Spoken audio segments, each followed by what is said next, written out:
तो इस एपिसोड में हमें एल्डर यांग सॉन्ग को दिखाया जाता है जो कि एल्डर ताई याम से बात कर रहे होते हैं और वो उनसे कहते हैं कि मैंने फाइनली अपनी कल्टीवेशन और अपनी ट्राइबुलेशन को कंप्लीट करके बहुत ही जल्दी यहाँ पे वापस आ चुका हूँ। मगर मैं जैसा कि देख पा रहा हूँ कि ह्यूमंस अपनी आर्मी को बहुत तेज़ी से बढ़ा रहे हैं, मगर हम ह्यूमंस की आर्मी अभी उतनी नहीं हुई है कि हम ह्यूमंस से आने वाले बैटल्स में जीत पाए। और मैंने ये भी सुना है कि होटियांडू ने इंपीरियल सेक्ट के साथ साथ और भी कई छोटे मोटे सेक्ट को एक साथ जोड़ने की बात की है और वो एक अलायंस को बनाना चाहता है। ये अलायंस फ्यूचर में हमारे लिए काफ़ी ज़्यादा कारगर हो सकता है डीमन बैटल के दौरान। मगर मैं इंपीरियल सेक्ट पे ज़्यादा भरोसा नहीं कर सकता हूँ, कब वो अपने फ़ायदे के लिए इस अलायंस को तोड़ दें, उनका इस मामले में कोई भी भरोसा नहीं कर सकते हैं। सारी बात सुनकर के एल्डर ताइयन कहते हैं कि तुम्हें पता है एक सेक्ट का सुप्रीम एल्डर बनने का काफ़ी सारे नुकसान है। मुझे यहाँ बैठे बैठे सबकी बात सुननी पड़ती है, चाहे वो छोटा कल्टीवेटर हो या बड़ा कल्टीवेटर।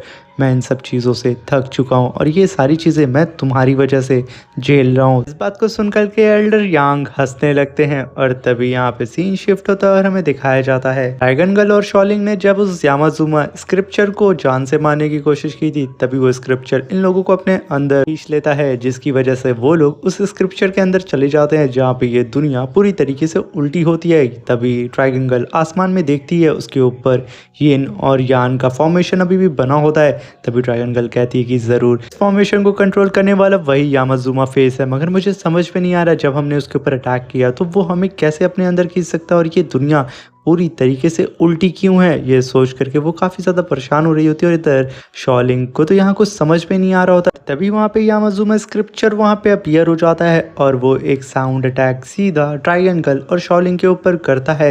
वो अटैक अपनी तरफ आता हुआ देख करके ड्रैगन गर्ल अपनी शॉट से उसे रोकने की कोशिश करती है, मगर ये अटैक काफ़ी ज़्यादा पावरफुल होता है। मगर वो अटैक करने के बाद वो यामाजुमा स्क्रिप्चर वहाँ से गायब हो जाता है और तभी ड्रैगन गर्ल देखती है उसके आसपास कुछ फ्लोटिंग स्टोन उड़ रहे होते हैं और उसमें फॉर्मेशन बनी होती है, जिसे देख करके ड्रैगन गर्ल कहती है कि शॉलिंग उस सारे स्टोन से बच के रहना। और उसका ये कहना ही था। वो सारे स्टोन हवा में आ करके सीधा शॉलिंग के ऊपर अटैक करने लगते हैं, जिसे देख करके शॉलिंग सारे अटैक को डॉज करने लगती है और तभी ड्रैगन गर्ल शॉलिंग को इतनी बुरी हालत में देख करके वो उसकी मदद करने के लिए रेडी हो जाती है और अपनी ड्रैगन स्वॉर्ड को बाहर निकालती है।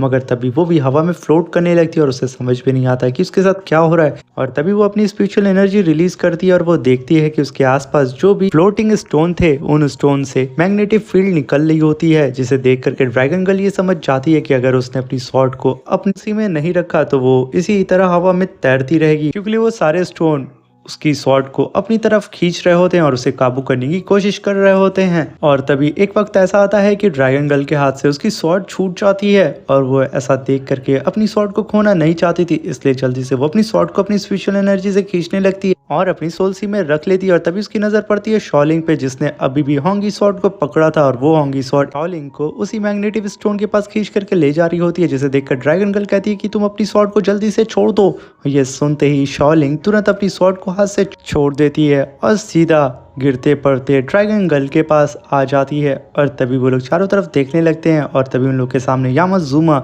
स्क्रिप्चर अपीयर हो जाता है और वो ड्रैगन गर्ल और शॉलिंग के ऊपर फिर से साउंड वेव अटैक करने लगता है, जिसे देख करके ड्रैगन गर्ल तुरंत वहां पे एक स्पिरिचुअल शील्ड बना लेती है और उसके अटैक को रोकने की कोशिश कर रही होती है, मगर ये अटैक काफ़ी ज़्यादा खतरनाक होता है। और तभी हम देखते हैं कि शॉलिंग की जो स्वॉर्ड होती है वो स्वॉर्ड अब पूरी तरीके से उस यामाजुमा फॉर्मेशन के काबू में आ जाती है। इधर ड्रैगन गर्ल उस यामाजुमा स्क्रिप्चर के साउंड अटैक से फाइट कर रही होती है और उसका अटैक और भी ज़्यादा पावरफुल होता जा रहा होता है और इधर ड्रैगन गर्ल को काफ़ी मुश्किल हो रही होती है उसके अटैक को होल्ड करने में, क्योंकि ये एक वेव सोनिक अटैक होता है और धीरे धीरे यहाँ पे ड्रैगन गर्ल की भी स्पेशल शील्ड क्रैक होने लगती है। और तभी हम देखते हैं कि शॉलिंग की स्वॉर्ड जो कि अब यामाजुमा फॉर्मेशन के काबू में आ गई थी, वो सीधा शॉलिंग के ऊपर अटैक करने लगती है, जिसे अपनी तरफ आता हुआ देख करके स्वॉर्ड के सारे अटैक को डॉज करने लगती है। और तभी ड्रैगन गर्ल कहती है कि शॉलिंग तुम्हारे पास कोई आइडिया है। तभी शॉलिंग अपनी स्वॉर्ड को अपने पैर से मार करके सीधा एक पहाड़ में जा करके धंसा देती है और नीचे आते हुए कहती है कि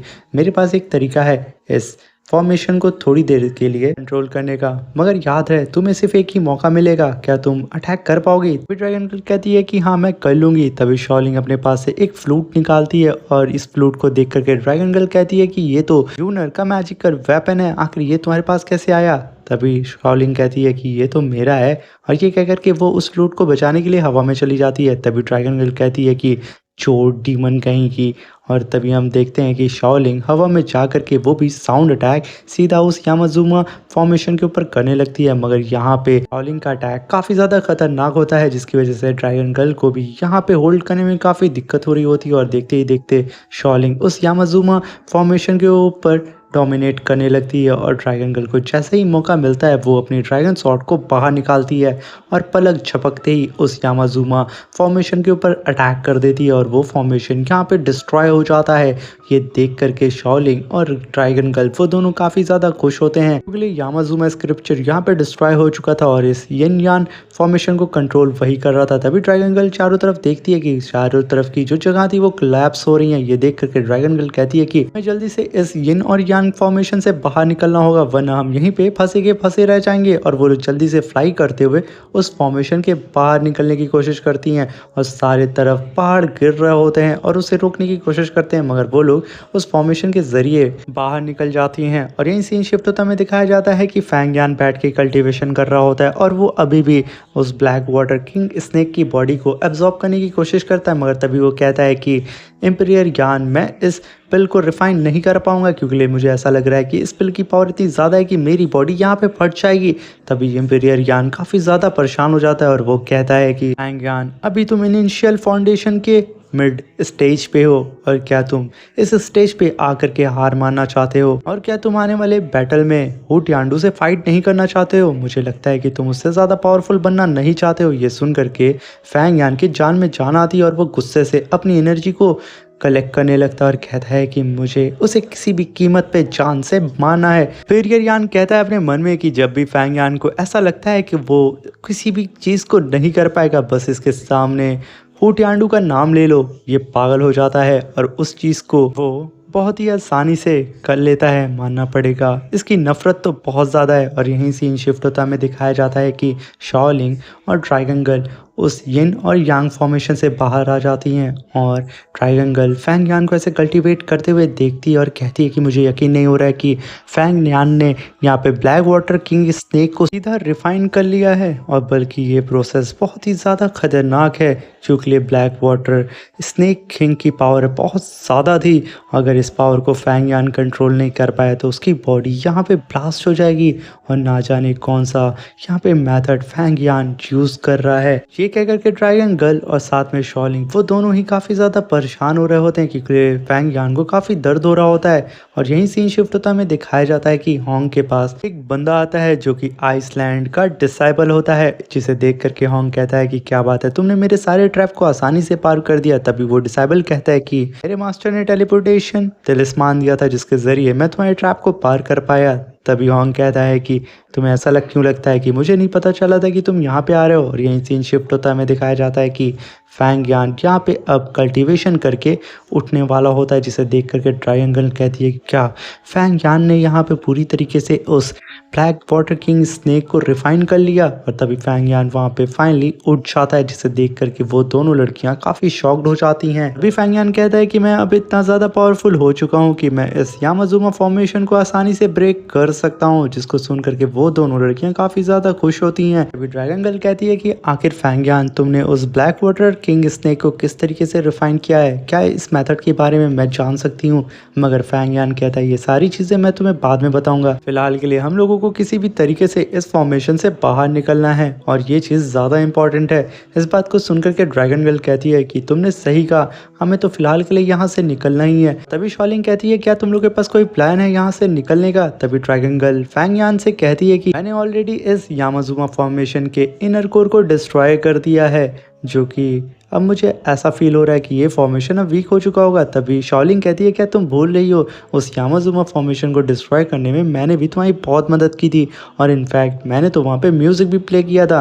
तभी ड्रैगन गर्ल कहती है कि हाँ, एक ऐसे इंस्ट्रूमेंट तुमने चोरी किया है। तभी ड्रैगन गर्ल कहती है कि फैंग यान, हमने ऑलरेडी इसके इनर कोर को डिस्ट्रॉय कर दिया है, अब बारी है इसके आउटर कोर को डिस्ट्रॉय करने के लिए। और वैसे भी शाओलिन के पास एक ऐसा इंस्ट्रूमेंट है जिससे वो शॉक वेव रिलीज कर सकती है और कुछ देर के लिए वो मिशन को कंट्रोल कर सकते हैं। तभी फैंग यान उठता है और कहता है, शाओलिन तुम सच में बहुत बोलती हो। तभी फैंग यान कहता है कि तुम दोनों को यहाँ बैठ के कल्टीवेशन करना चाहिए और अपनी एनर्जी को हील करो, और मैं तुम लोगों को ये 2 एलेक्सर दे रहा हूँ जिसे तुम लोग कंज्यूम करो और अपनी बॉडी को हील करो। उस एलेक्सर को देख करके ड्रैगन गर्ल कहती है कि मुझे यकीन नहीं हो रहा है कि तुमने हमें ब्लैक एलेक्सर दिया जो कि उस ब्लैक वाटर किंग स्नेक की QI से बना हुआ है। ये एलेक्सर बहुत ही ज़्यादा पावरफुल है। ये बात सुनना ही था, होंगी के मन में लालच आ जाती है। वो कहती है कि मैं इस ब्लैक एलेक्सर को तो अभी कंज्यूम नहीं करने वाली हूँ, क्योंकि ये एलेक्सर आगे चल के मेरे बहुत काम आएगा और मैं किसी भी तरीके से यहाँ मैनेज कर लूँगी। ये बात फैंग हान सुन लेता है और कहता, होंगी मैंने तुमसे कहा ना, चुपचाप इस एलेक्सर को कंज्यूम करो तो करो। होंगी डर करके वहाँ कांपने लगती है और तुरंत उस एलेक्सर को बाहर निकालती है और छोटे बच्चों की तरह टिनटिनाते हुए उस एलेक्सर को खा लेती है और भाग करके चली जाती है कल्टीवेशन करने के लिए। और तभी फैंग यान ड्रैगन गर्ल से कहता है कि तुम भी इस एलेक्सर को कंज्यूम कर लो, क्योंकि जब मैं इस फॉर्मेशन को ब्रेक करूँगा तो ना जाने बाहर कौन सा खतरा हमारा इंतज़ार कर रहा होगा। हमें पूरी तरीके से तैयार होना होगा और अपनी पावर को रीगेन करना होगा। ये सुन करके ड्रैगन गर्ल भी वहाँ पे एग्री हो जाती है और वहाँ पे उस एलेक्सर को खा करके कल्टीवेशन करने के लिए बैठ जाती है। और यहीं पे फिर से सीन शिफ्ट होता है और हमें उसी हॉर्न के पैलेस का सीन दिखाया जाता है, जहाँ पे वो डिसाइबल बोलता है कि मेरे मास्टर ने यहाँ पे स्पेशली मुझे इसलिए भेजा है कि वो स्लीपिंग आइसलैंड में जो मीटिंग हुई थी उस मीटिंग में आखिर क्या हुआ था और वो स्पेशल गेस्ट कौन था। ये सुनकर के हॉन्ग कहता है, वो एक किसी तरीके का एल्केमी मास्टर था और वो एल्केमी मास्टर उन सबको ग्रेड के एलेक्सर को प्रोवाइड करता है और वो सब मिल करके किसी अलायंस को बनाने की बात कर रहे थे। वो जो एल्केमी मास्टर था ना, वो किसी तरीके के मिस्टीरियस वुड को ढूंढ रहा था जिसके अंदर किसी भी तरीके की स्पिरिचुअल एनर्जी नहीं है। वो तो हम सबके सामने यही बोल रहा था कि वो इस समय बहुत ज़्यादा बीमार है और उसे उस वुड की ज़रूरत है, क्योंकि उसी वुड के ज़रिए वो एक एलेक्सर बना सकता है जिससे वो हील हो सकता है। मगर भला जिस वुड में किसी भी तरीके की स्पिरिचुअल एनर्जी ना हो, वो वुड से कैसे कोई एलेक्सर बना सकता है। मुझे तो ऐसा लगता है कि वो बंदा साउथ सी की तरफ अपनी नज़र गड़ा के रखा हुआ है और हम लोगों को इन सब चीज़ों में उलझा करके अकेले सारा का सारा ट्रेजर्स अकेले ही हड़पना चाहता है। सुन करके वो डिसेबल कहता है कि तुम ये कैसे कर सकते हो, और वैसे भी तुम्हारे पास कोई प्रूफ है, क्योंकि मैं भला अपने सेक्ट में जा करके अपने मास्टर से क्या ये बकवास करूंगा। ये बात सुन करके हॉन्ग भड़क जाता है। तभी हॉन्ग के पैलेस में काफी बड़ा धमाका होता है, जिस धमाके को देख करके हॉन्ग कहता है, क्या तुमने यहाँ पे अपने साथ कुछ डिसेबल को लाया है जिसकी वजह से मेरा फॉर्मेशन यहाँ पे ब्रेक हो रहा है। अगर तुम मेरे साथ कोई चाल चल रहे हो ना तो मैं तुम्हें यहाँ जिंदा मार दूंगा। इस बात को सुनकर के वो डिसेबल कहता है कि तुम्हारा दिमाग तो नहीं खराब हो गया है, मैं ऐसा भला क्यों करूंगा। कि ये बात सुनकर के हॉन्ग तुरंत अपने एल्केमी फर्नेस को बाहर निकालता है और कहता है कि अगर ऐसा कुछ भी हुआ ना तो मैं तुम्हें यहीं पे जिंदा मार दूंगा।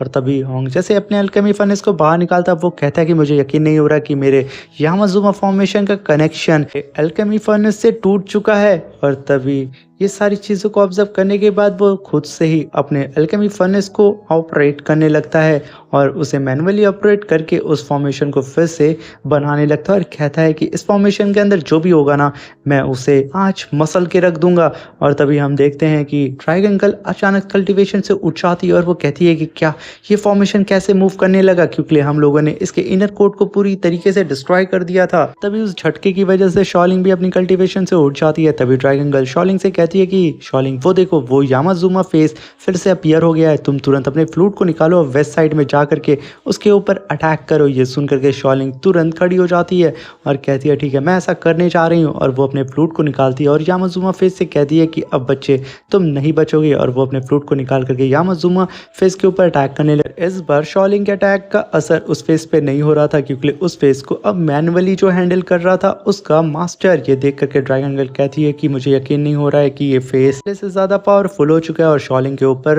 अटैक कर रहा है। तभी ड्रैगन गर्ल फैंग यान से कहती है कि तुम अपने डिवाइन निडल स्वॉर्ड को बाहर निकालो और उस फेस के ऊपर अटैक करने की कोशिश करो, साथ में उसके पिलर्स को भी डिस्ट्रॉय करो। ये सुन करके फैंग यान तुरंत अपनी डिवाइन निडल स्वॉर्ड को बाहर निकालता है और रेडी हो जाता है उस जाइंट से यामाजुमा फेस के ऊपर अटैक करने के लिए। और वो ऐसा भी करता भी है, वो कई सारे स्टोन्स को वहाँ डिस्ट्रॉय कर देता है और साथ में शॉलिंग भी फैंग यान का पूरा सपोर्ट कर रही होती है अपनी फ्लूट बजा करके। और तभी हम देखते हैं कि होंग अपने अल्केमी फर्नेस से उस फॉर्मेशन की पावर और भी ज़्यादा बढ़ाने लगता है, जिसकी वजह से उन लोग को अब और भी ज़्यादा दिक्कत हो रही होती है और वो यामाजुमा फेस अब साउंड अटैक उन लोग के ऊपर करने लगता है, जिसकी वजह से उन लोग को काफ़ी तकलीफ हो रही होती है। और इधर यान अपनी डिवाइन निडल से अभी भी उस फॉर्मेशन के ऊपर लगातार अटैक कर रहा होता है। उसके कई सारे जाइंट पिलर को ब्रेक करता है, मगर वो जितने पिलर को ब्रेक करता है वो पिलर फिर से बन जाते हैं और वो पिलर मिल करके इधर शॉलिंग को घेर करके उसके ऊपर कई सारे एलिमेंट से अटैक कर रहे होते हैं, जिसे देख करके ड्रैगन गर्ल कहती है कि अब इससे डील कर पाना बहुत ही ज़्यादा मुश्किल होने वाला है। तभी फैंग यान कहता है मुझे तो ऐसा नहीं लगता है। तभी शॉलिंग कहती है कि मुझे ये समझ में नहीं आ रहा है कि हम इसे डिस्ट्रॉय क्यों नहीं कर पा रहे हैं। तभी फैंग यान कहता है कि तुम इस चीज़ को मेरे ऊपर छोड़ दो और वो तुरंत स्काई में उड़ता हुआ जाता है और एक जगह रुक जाता है और अपनी एनर्जी को जनरेट करने लगता है और तुरंत वहाँ पे स्क्वायर रूट वुड टेक्निक को परफॉर्म करने लगता है, जिसकी वजह से उसके आसपास कई सारी रूट्स के पैटर्न बनने लगते हैं, जिसे देख करके शॉलिंग और ड्रैगन गर्ल एकदम हैरान हो जाती हैं। और देखते ही देखते फैंग यान वो सारी रूट्स उन सारे के सारे डिमोनिक पिलर्स में गड़ा देता है और साथ में वो उस यामाजुमा फेस को भी पकड़ने की कोशिश करने लगता है, मगर वो यामाजुमा फेस उसके पकड़ में नहीं आ रहा होता है। वो अपनी एनर्जी से उन सारी रूट्स को पीछे ढकेल रहा होता है। इधर रोंग अपने अल्केमी फर्नेस में और भी ज़्यादा पावर को जनरेट कर रहा होता है, मगर वो अपने फॉर्मेशन को बचा नहीं पाता है, क्योंकि फैंग यान ने अपनी रूट से उन सारे के सारे फॉर्मेशन को डिस्ट्रॉय करके रख दिया था और साथ में उस जाइंट से यामाजुमा फेस को भी। और देखते ही देखते वो सारा का सारा फॉर्मेशन कोलैप्स कर जाता है। ये देख करके ड्रैगन गर्ल और शॉलिंग काफ़ी ज़्यादा खुश हो जाते हैं और तभी फैंग यान कहता है कि हमें जल्दी से जल्दी इस फॉर्मेशन से बाहर निकलना चाहिए। और वो लोग जैसे ही बाहर निकलते हैं वो लोग देखते हैं उन लोगों के सामने होंग मास्क पहन के खड़ा होता है। यहीं पे हमारा ये एपिसोड ख़त्म हो जाता है।